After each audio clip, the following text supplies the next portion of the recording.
Hello everyone and welcome back to Let's Play Kirby Superstar Ultra. In the last part, we started off the Great Cave Offensive, and we ain't finishing it this part. The Great Cave Offensive, like I mentioned last part, is long. Not the longest playthrough in the game from memory. Even in the original game, because there's definitely one in Ultra that's longer. But in the original game, I think it's the second longest next to the 6th campaign.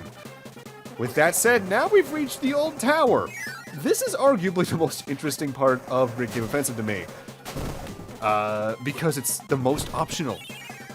There's 2 doors in the main area that you can go into in any order you want.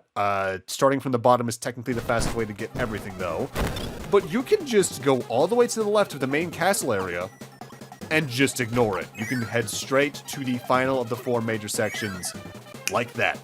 And from memory, this is the part where we use the most jump cutting because I do not remember the order of operations here at all, more or less. This is the part of the area, as well as a little bit of the 4th area, where you can tell I didn't do any practice runs of Great Cave in particular, and for that I apologize, but I can't be prepared for everything, you know? I guess thinking about it, that can be a bit of a drawback to the omnibus format the game has because of the individual community campaigns having their own things going on. You might not get enough time in a certain playstyle to really get used to it. On top of that, trying to actively adjust your mindset to exploring, in this case, rather than going through a straight 2D path, can be a little jarring. And that's not even my biggest problem with the omnibus format. I'll talk more about that in general towards the end of the project, but it definitely... longer sections like this after the shorter sections can really make the weaknesses of the omnibus format stand out, even if it also makes the strengths stand out. With that said, while I don't like Great Cave Offensive for a lot of its parts, I honestly really love the soundtrack for this mini-campaign. I don't think it's my favorite overall soundtrack between the 6 main ones. I think that probably goes to Milky Way Wishes, the final of the main 6. But it's really good stuff. Most of it is remixes. If memory serves, like the 4th sub-area of Great Cave is more or less just a Green Greens remix, but it's the versions of those songs in particular that I just really like. What can make Old Tower really annoying, though, is it has easily the biggest case of backtracking if you die. Because dying in a lot of Great Cave Offensive areas sends you to a very specific point in it. For instance, dying at any point here in the main castle area of it sends you outside the main castle towards the main entrance. And the annoying thing about that is this bonkers in particular here that I'm fighting right now. Because there are treasures that, in order to get, you need this hammer to get to, and they're all the way back at the main entrance of the area. So, if you die before getting this hammer, it's not too bad to get back to where you are. But if you die after getting the hammer, you have to come back up here, get the hammer again, go back down, and go back and forth over and over again until you get it right. And that is annoying. I want to say if you died back in Crystal, you get sent back to the save area with the 3 doors. And I think the same is about the same. The same is true, rather, for the 4th main area. I don't remember where you go if you die in Subtree. If only because I don't think I've ever really died in Subtree before the boss fight. Questions for later. But yeah, now that we have hammer, we're coming down here and going over to the left to take a door over here that has a hammer peg. You could theoretically bring stone in from another area to do this, but it's just the fastest with hammer, plus hammer is pretty good for combat, although we're not going to be using it too much because I immediately have to throw the hammer away in order to get a different ability. Because in order to get one of the abilities down here, you need either hammer and its fire attack, or a fire helper. The reason I say either is because I'm not actually sure if the hammer technique will work in this specific instance, because I forget if the hammer fire-based upward strike lights on fire underwater. I just find it best to rely on the helper in this case. Oh, also, a few moments ago, actually back at the bunkers, we got the 3-star cane item, I think. That is not that item in the original Kirby Superstar if you're playing along. That is the Autumn Tide Heart. It was changed to the Star Cane, which is more or less the Star Rod for Kirby Squeak Squad. It's the final boss-ish adjacent thing. And it's kind of cool for that. I'm only now really thinking about it. This series has 2 games, technically 3, that are abbreviated as KSS, huh? Guess what the Koopa Shell's from? Wow, Bonk, you guys really go out there, huh? Interesting reference. Alright, so this is what I was talking about earlier. I think the hammer can work for this, but the fire helper can outright breathe fire underwater, so it's easier to just use that to light up this cannon and get that really weird transition back into that room for the falchion from Fire Emblem. I think that's what that's meant to be, at least.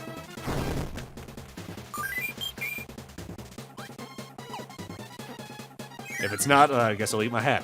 Thank God I don't wear hats. Wait, does that mean I eat my hair? I don't know.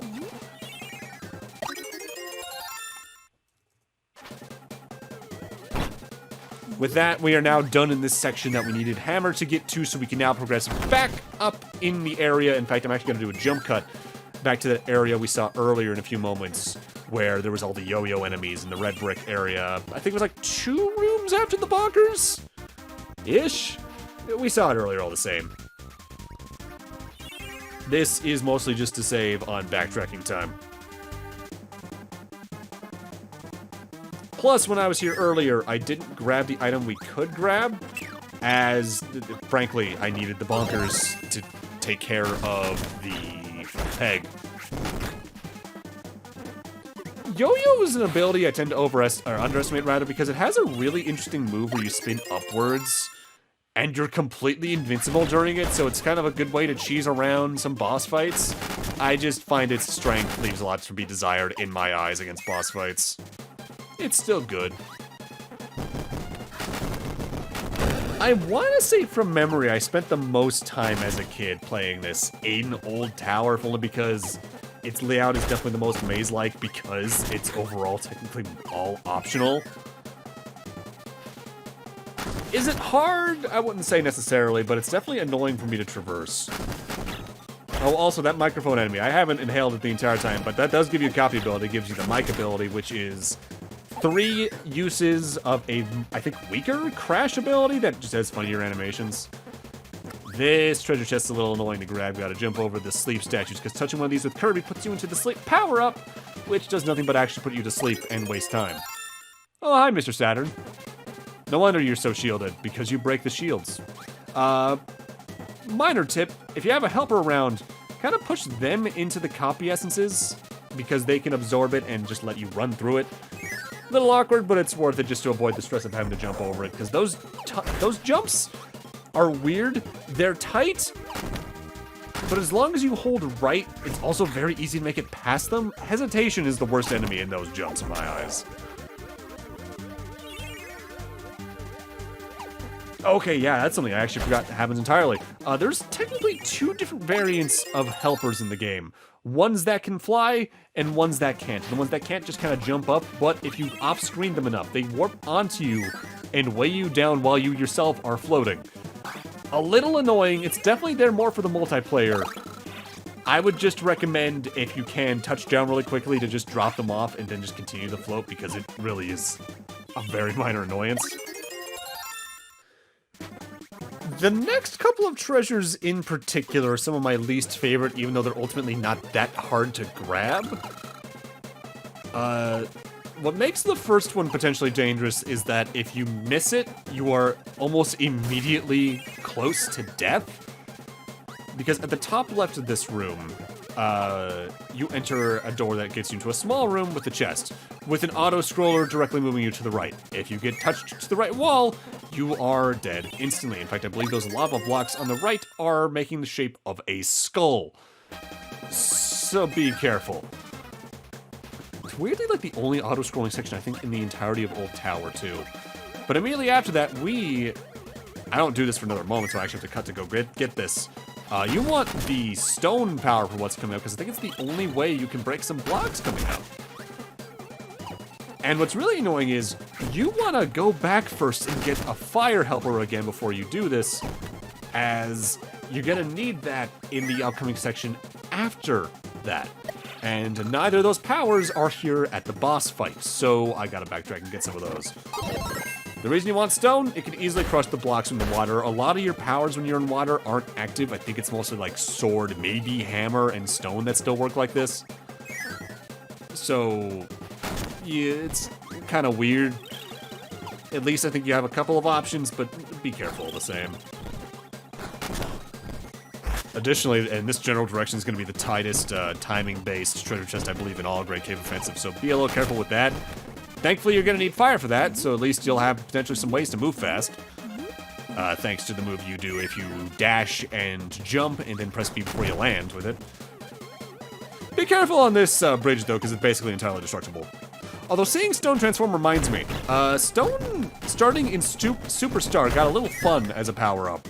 Because in the original game, and I want to say Nightmare in Dreamland and Catan, as for what I've covered on this channel so far, it really only had like the one stone transformation, but they've always used it since Superstar to hide some cameos. In the original game, for instance, you could turn into a couple of stone statues that are like buff and posing, but you could turn into Kirby himself, a golden Mario statue, or Samus. And here in Superstar Ultra, you can turn into Rick, Kine, and I can't remember the name of the third animal buddy from Dreamland 3, but that, as well as still Samus, a golden Mario statue in a different pose, and a golden version of the HAL Labs logo. Oh no, I'm wrong. You don't need fire over here. You need Cutter. Fire is after the boss fight, I think, technically. Whoops.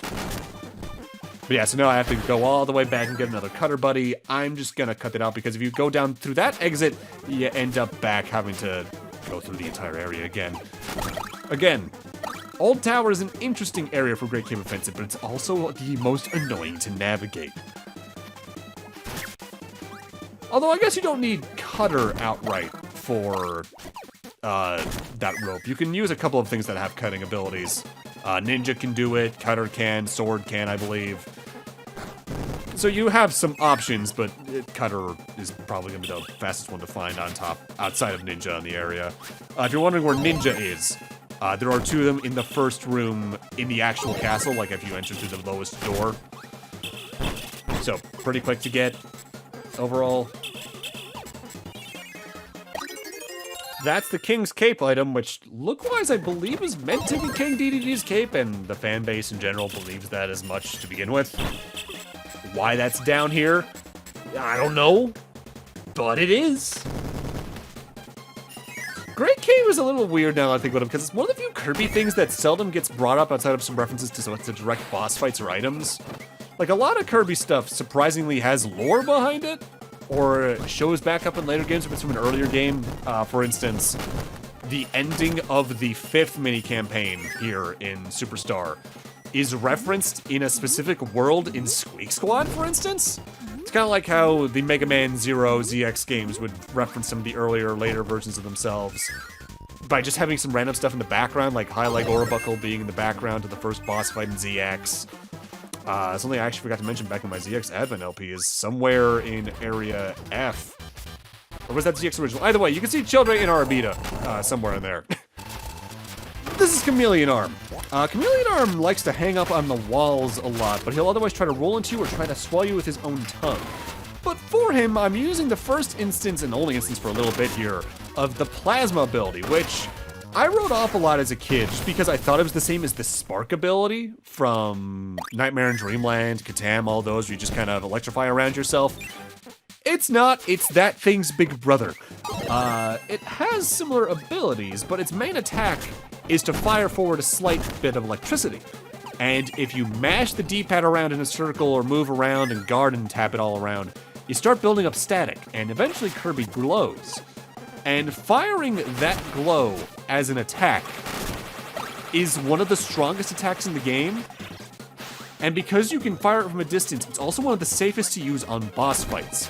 When it comes to a certain boss rush-esque mode down the line, it is my main go-to ability. That said, here's the very tight timing-based challenge I was talking about earlier. You need to hit this particular switch and rush upwards to that little stone pillar we saw a second ago before the door closes.